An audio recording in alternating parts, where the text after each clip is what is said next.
निरंजन जी, मेरी आवाज सर आपको मिल रही है? जी सुनील जी, आ रही है। निरंजन जी, सबसे बड़ा सवाल मैं आपसे सर यही पूछना चाहूंगा कि इतनी बड़ी घटना, पूरा देश इस पर है, हालांकि विदेशों से भी प्रतिक्रियाएं निकलकर सामने आ रही हैं, उसके बाद भी दुनिया की बातें हो जा रही हैं, लेकिन गिरफ्तारी अभी तक नहीं हुई है। ये क्या सवाल खड़े कर रही है? आखिरकार गिरफ्तारी क्यों नहीं की गई किसी भी एक शख्स की? जी मैं बात करूं? जी, आपकी आवाज बहुत अच्छे से आ रही है सर। हाँ, देखिए सुनील जी, ऐसा है कि निश्चित रूप से जिस तरीके से बहुत दुर्भाग्यपूर्ण घटना घटी, या यूं कहें कि ये इतनी बड़ी दुर्घटना है जिसने लगभग 125 परिवारों को उजाड़ दिया, 125 जिंदगियां जीत ली। लेकिन इसके अंदर एक चीज आपको देखनी पड़ेगी कि हम केवल एक दृष्टिकोण से अगर किसी चीज को देखेंगे तो मेरे हिसाब से हम दूसरे दृष्टिकोण को भूल जाएंगे। और मैं ये इस बात इसलिए कह रहा हूँ क्योंकि जिस तरीके से अभी शासन प्रशासन कह रहा है या सरकार कह रही है कि भी जिस तरीके से हाई लेवल कमेटी बनाई है और उसकी जांच चल रही है, तो निश्चित रूप से क्योंकि जब मामला किसी धार्मिक मामले का हो या ये कहीं की किसी वर्ग से जुड़ा हुआ हो या किसी समुदाय से जुड़ा हुआ हो, तो वहां पे सरकार को क्या है बहुत सोच समझ करके और आगे कदम को फूक फूक के कदम धरना होता है। क्योंकि जिस तरीके से आप देख रहे हैं कि 2-2.5 लाख लोग वहां पे इकट्ठे हो गए और बिना किसी एक्सपेक्टेशन के से लोग इतने इकट्ठे हो गए, तो इसका मतलब उनकी वहां पे जो हम बात कर रहे हैं, जिस बाबा की बात कर रहे हैं, अब उसको आप भोगी कहें कुछ भी कहें, लेकिन पब्लिक के अंदर इसकी स्वीकार्यता तो है। अब जब पब्लिक के अंदर इसकी स्वीकार्यता है और उसके बाद में अगर बिना जांच के या बिना किसी भी तथ्य पर चीज की अगर कार्रवाई होती है और उसको गिरफ्तार किया जाता है, तो कहीं ना कहीं इससे भी जनता के अंदर एक आक्रोश उत्पन्न हो सकता है। तो कहने का तात्पर्य ये है कि जो भी अभी सरकार कह रही है कि भाई हमने हाई लेवल कमेटी बनाई है, हमारा शासन प्रशासन इस चीज के अंदर लगा हुआ है, लेकिन वास्तविकता इसके अंदर देखिए, अगर आपको सही मायने में ऐसी चीजों के जड़ में जाना है तो आपको एक चीज समझनी पड़ेगी सुनील जी, और वो ये है कि जो जनता है, जनता के बीच में इस चीज को आपको जागरूकता बढ़ानी पड़ेगी। क्योंकि जितनी भी हम लम्बेबाजी करें, जितनी भी हम जाल बुझाई करें, लेकिन इसके अंदर आपको ये चीज समझनी पड़ेगी कि जब मामला धार्मिक हो, जब मामला सामुदायिक हो, तो उससे पहले जब आयोजन होता है उससे पहले भी आप सख्ती नहीं कर सकते। क्योंकि अगर आपने सख्ती कर दी तो जो आज विपक्ष मान लीजिए इस चीज को लेकर के कह रहा है कि शासन क्या कर रहा था, प्रशासन क्या कर रहा था, आप किसी 10 लोगों को रोक करके देखिए, उसी टाइम बवाल हो जाएगा कि यहाँ पे सरकार हमें आजादी नहीं दे रही है, सरकार हमको वहाँ हमारी अभिव्यक्ति की आजादी रोक रही है, या हमारा आर्टिकल 21 का वायलेशन कर रही है, या फलानी चीज कर रही है। आपको पता ही है लोकतंत्र के हम इधर पड़ो तो कुआ, इधर पड़ो तो भाई, दोनों चीजें आपके सामने होती है। क्योंकि आज घटना घट गई, 125 मौतें हो गई, आज इतना बड़ा बवंडर हो गया, तो सब ये कह रहे हैं कि ये आयोजन की अनुमति क्यों दी गई? वहां पे डॉक्टर नहीं थे, वहां पे ये एम्बुलेंस नहीं थी, वहां पे फलानी व्यवस्था नहीं थी, वहां पे ढिंगारी व्यवस्था नहीं थी।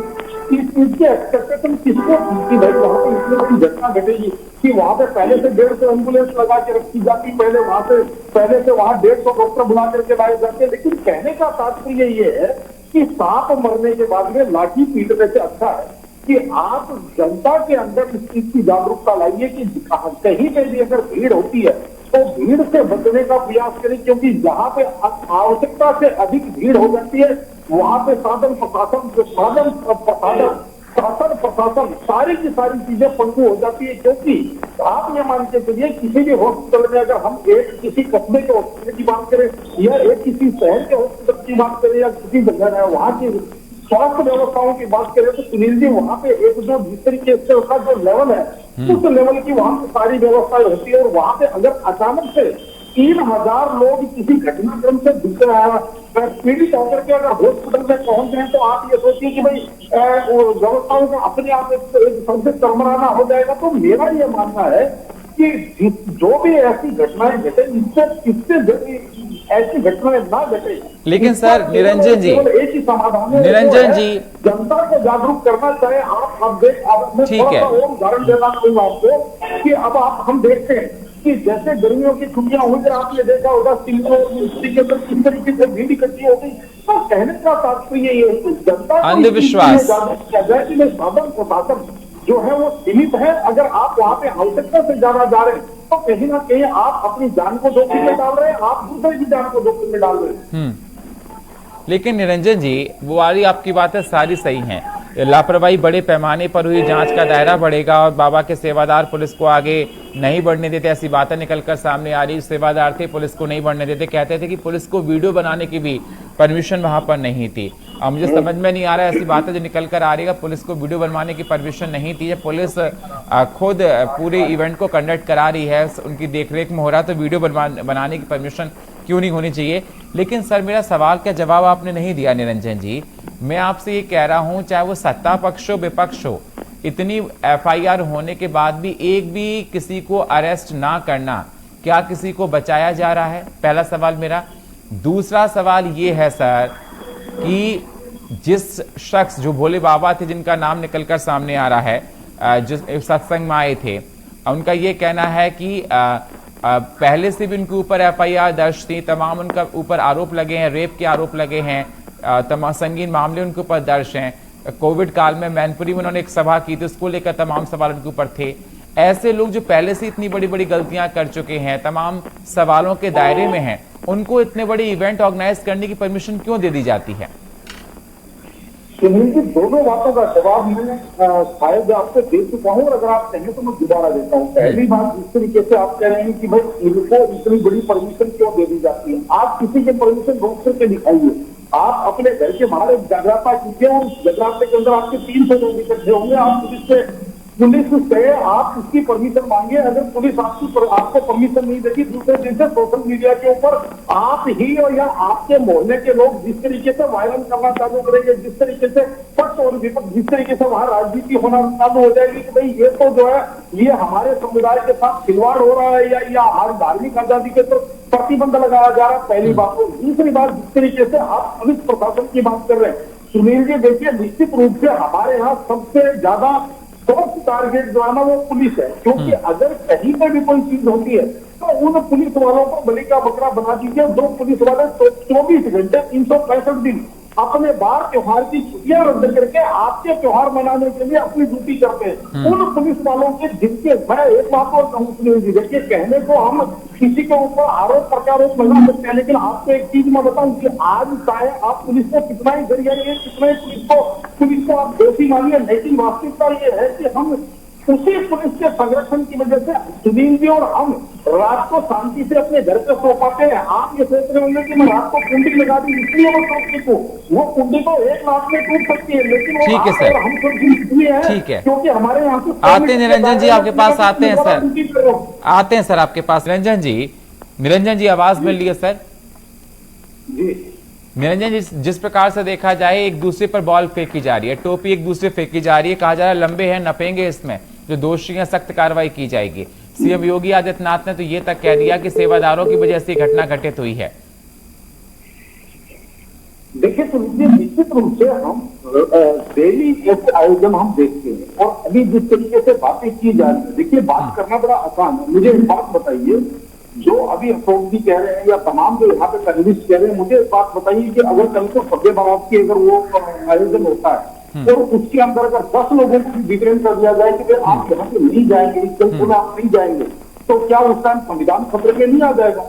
यानी कि कहने का तात्पर्य ये है कि घटना घटने के बाद में पुलिस और प्रशासन सबसे ज्यादा सॉफ्ट कॉर्नर होता है। दूसरी बात, यहाँ पे जिस तरीके की जो बात की जा रही है, आपको मैं एक चीज बताऊंगा, अगर 70 से 80 पुलिस वाले थे और वहां पे ये चीज अपेक्षित नहीं थी कि भाई वहां पे 2-2.5 लाख लोग आएंगे, तो उसके बाद में अगर पुलिस वाले किसी को एक हाथ को लगा करके, देखिए आप एक चीज को थोड़ा सा आप महसूस कीजिए कि अभी 15 दिन बाद में कांवड़ यात्रा शुरू होगी और जहां पे 50 लोग इकट्ठे हो जाएंगे, तो आप ये समझ लीजिए वो बिना हेलमेट के ट्रिपलिंग मोटरसाइकिल पे करेंगे, जिस तरीके से वो एक अपनी मन मर्जी के हिसाब से चलेंगे, लेकिन किसी पुलिस वाले की हिम्मत हो सकती है उसको हाथ लगाने की। और केवल इसमें कांवड़ यात्रा की बात नहीं है, मैंने जैसे कहा सभ्य बारात हो चाहे मुहर्रम हो चाहे जहां पे भी जिसमें समुदाय के 100, 200, 500, 1000 लोग इकट्ठे हो जाते हैं, वहां पे कहीं ना कहीं शासन प्रशासन बेचारा इस चीज से भी आतंकित रहता है कि अगर यहाँ पे हमारे साथ कोई जरा सी घटना घटी तो सबसे पहले जो वहां पे जो लोग स्थानीय प्रशासन के जो सिपाही लेवल के लोग हैं, सबसे पहले उनको लाइन हाजिर किया जाता है। ठीक है। और नौकरी के अंदर सुनील जी आपको मैं एक चीज और बताऊं, ये जो पुलिस की और प्रशासन की जो नौकरी है, ये इतनी कच्ची नौकरी होती है कि इसके ऊपर आरोप एक सेकंड में आरोप लगता है। ठीक है। अगर ठीक है सर। अगर इस तरीके का आरोप नहीं लगेगा तो इस तरीके का आरोप लगेगा। और आरोप लगते सबसे पहले इसकी ठोस करनी है कि जनता को संतुष्ट करने के लिए या जनता का आक्रोश कम करने के लिए सबसे पहले लोकल प्रशासन को जो है सस्पेंड कर दो। एक उदाहरण के तौर पर आपको मैं बता रहा हूँ आपके चैनल के ऊपर कि कैंप चौक के ऊपर एक जो एक सरदार समुदाय से था, उसने जिस तरीके से तलवार लोगों के ऊपर बांध रहा था और पुलिस वालों ने उसको दौड़ करके पकड़ा और पकड़ने नहीं गया तो उसको पीछा, तो उसके बाद पता 5 पुलिस वालों की नौकरी चली गई। केवल उनका कसूर इतना ठीक है सर, ठीक है, ठीक है, ठीक है, ठीक है सर, ठीक है। निरंजन जी, फाइनल कमेंट सर आपका। निरंजन जी, देखिए सुनील जी, अभी जिस तरीके से हम बात कर रहे हैं, बात करना बहुत आसान है। आपने देखा होगा चुनाव के दौरान जब अखिलेश जी की रैलियां हो रही थी, उन रैलियों के अंदर अखिलेश जी को मत छोड़ के नहीं मांगना पड़ा था जब भीड़ बेकाबू हुई थी। और ऐसी सिचुएशन में अगर पुलिस किसी को रोकने के लिए अगर थोड़ा सा बल प्रयोग कर लेगी तो लोकतंत्र खतरे में आ जाएगा कि भाई बाबा जी पुलिस डीएनए लोगों को पिटवा दिया। तो कहने का तात्पर्य ये है कि इधर पड़ो तो कुआ, उधर चले तो खाई। अब पुलिस प्रशासन तो बेचारा क्या कर रहे थे, उनको गाड़ियां खोलने के लिए तो सारा काम कर रहा है। वो जो व्यवस्थाएं कर रहे हैं हमें उनकी वो चीजें नहीं दिखाई दे रही, लेकिन जो कमियां रह रही है उसके अंदर वो सारा का सारा खींचा। हम अगर 80,000 बता करके 2.5 लाख लोग 2.5 लाख लोग ले आते हैं और उनको कंट्रोल नहीं कर पाते, उसका भी कसूर पुलिस प्रशासन के ऊपर। और हम जो गलतियां करें उसका भी हमारी भीड़ कंट्रोल में हो, उसका भी पुलिस प्रशासन के ऊपर। कहने का तात्पर्य है आप इस चीज को समझिए करिए कि जनता को ये चीज समझाइए कि जहां पे एक शेर की आंधी में 1.25 शेर डले, वहां से बचने की कोशिश कीजिए। मैं जब भी भीड़ होती है सुनील जी, वहां से निकल जाता हूँ। कल भी मैं एक प्रोग्राम में गया और जब मैंने देखा यहाँ भीड़ बढ़ रही है, मैं वहां से प्रोग्राम बीच में छोड़ करके अपने परिवार को लेकर घर आ गया। क्यों? क्योंकि मुझे पता है कुछ ना कुछ अनपेक्षित होगा, व्यवस्थाएं अव्यवस्था में परिवर्तित होगी और कुछ अप्रिय भी घटना घट सकती है। तो इस तरीके की जनता को सावधानी बरतनी पड़ेगी। जनता को इस चीज के लिए आपको जागरूक करना पड़ेगा। आपके चैनलों का भी दायित्व है, आपकी मीडिया कर्मियों का भी ये दायित्व है, प्रशासन का भी दायित्व है, राजनीतिक लोगों का भी ये दायित्व है कि जनता को इस चीज के लिए जागरूक कीजिए कि कहीं पे भी आपको लगे अप्रत्याशित भीड़ है तो वहां पे जाने से, वहां पहुंचने से, वहां रहने से बचिए अपने आप को। तभी इस चीज का समाधान है। अन्यथा हम ऐसी डिबेटें करते रहेंगे, कभी कहीं के डीएम के ऊपर बिल फाड़ते रहेंगे, कभी कहीं के प्रशासन पे बिल फाड़ते रहेंगे। चाहे मोरबी की घटना हो, चाहे शिमला की घटना हो, चाहे ये आपकी हाथरस की घटना हो, ऐसी घटनाएं चलती रहेंगी। मैं बता दूं आपको। बिल्कुल देखा जा रहा है घटना कहाँ की हुई, लेकिन तमाम सवाल खड़े करते हैं। लेकिन सर, अरेस्ट ना करना इतने घंटे बीत जाने के बाद भी प्रशासन पर भी तमाम सवाल खड़े होते हैं कि आखिरकार बचाया जा रहा है कि या फिर पुलिस उनकी गिरफ्त में नहीं चढ़ रहे हैं। निरंजन जी, देखिए सुनील जी, मैंने आपको क्या कहा कि आज जो एक व्यक्ति प्रभावशाली है, इस व्यक्ति के ऊपर बिना जांच के हाथ डालना भी कहीं ना कहीं प्रशासन ये सोचता है कि जो विपक्ष आज इस बात को लेकर के या जो मीडिया आज इस बात को लेकर के प्रश्न उठा रहा है कि उसको गिरफ्तार क्यों नहीं किया जा रहा, वो ही मीडिया को कहेगा कि बिना जांच के कैसे गिरफ्तार कर दिया। आपने देखा होगा कि जिस तरीके से हमारे देश के अंदर किसी की गिरफ्तारी के ऊपर भी बवाल होता है, किसी की ठीक है सर, समय हमको इतनी इजाजत दे रहा है। बहुत बहुत शुक्रिया सभी मेहमानों का चर्चा में जुड़ने के लिए। आलोक जी आपका, अशोक जी आपका, ज्ञान प्रकाश चतुर्वेदी जी आपका और निरंजन जी आपका बहुत बहुत शुक्रिया।